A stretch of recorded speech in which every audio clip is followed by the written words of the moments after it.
Operation blue star वह घटना है जिसने हिंदुस्तान के इतिहास को बदल कर रख दिया, जिसके जख्म सिर्फ पंजाब ने ही नहीं बल्कि इसकी ठेस पूरे देश ने महसूस की।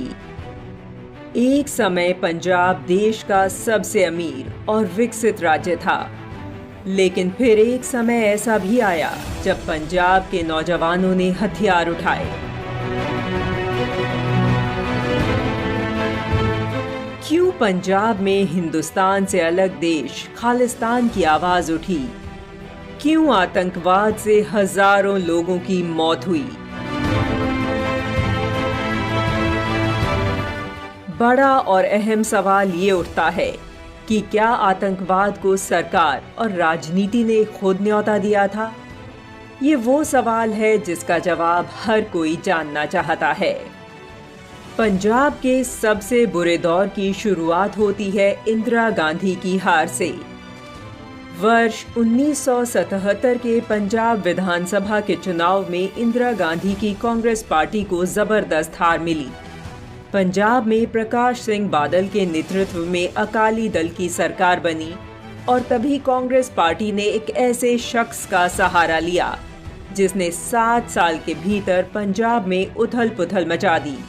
नाम था जनरैल सिंह भिंडरावाले। जनरैल सिंह भिंडरावाले अमृतसर के प्रभावशाली दमदमी टकसाल का जत्थेदार था। राजनीति में उसके दखल के पीछे थे ज्ञानी जैल सिंह और संजय गांधी।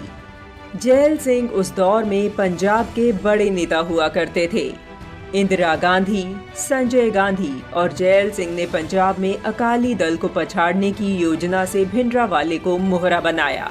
भिंडरावाले और दिल्ली के बीच किस तरह का दोस्ताना फल फूल रहा था, इसका अनुमान इस बात से लगाया जा सकता है कि दिल्ली में बाकायदा इंटरव्यू हुआ, जिसका उल्लेख वरिष्ठ पत्रकार कुलदीप नैयर ने अपनी किताब beyond the lines and autobiography में किया है।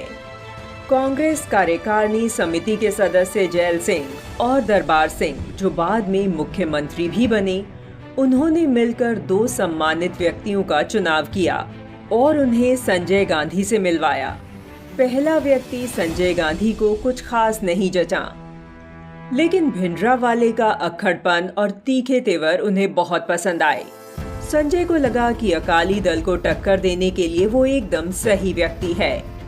नैयर लिखते हैं, संजय के दोस्त और सांसद कमलनाथ ने मुझे ये बताते हुए कहा था कि हम कभी कभी उसे पैसे भी देते रहते थे।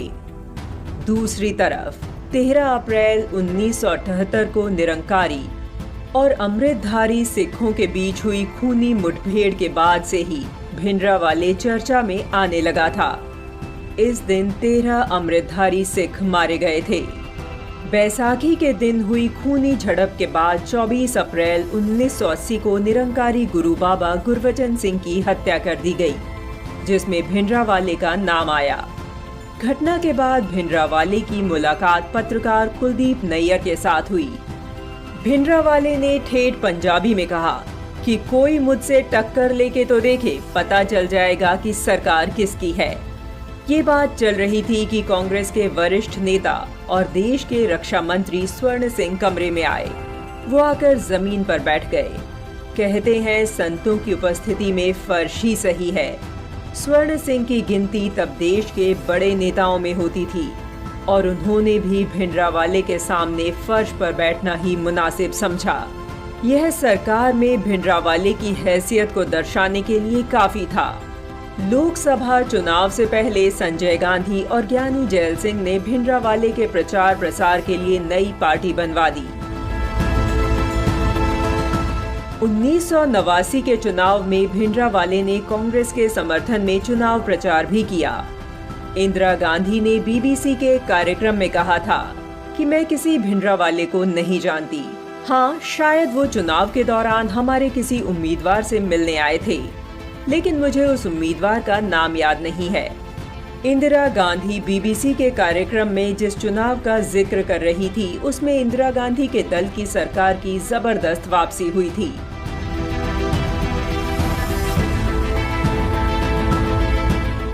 जैल सिंह को इंदिरा गांधी ने गृह मंत्री बनाया।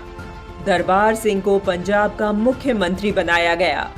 इसी के साथ पंजाब में राजनीति का नया दौर शुरू हुआ। पंजाब में सबसे ज्यादा पढ़े जाने वाले अखबार पंजाब केसरी के लाला जगत नारायण लगातार अपने लेखों के माध्यम से भिंडरावाले को लेकर आगाह कर रहे थे कि सरकार कुछ नहीं कर रही है। आगे चलकर भिंडरावाले पंजाब के लिए खतरनाक हो सकता है। 9 सितंबर 1981 को लाला जगत नारायण की हत्या कर दी गई। भिंडरावाले पर हत्या का आरोप लगा।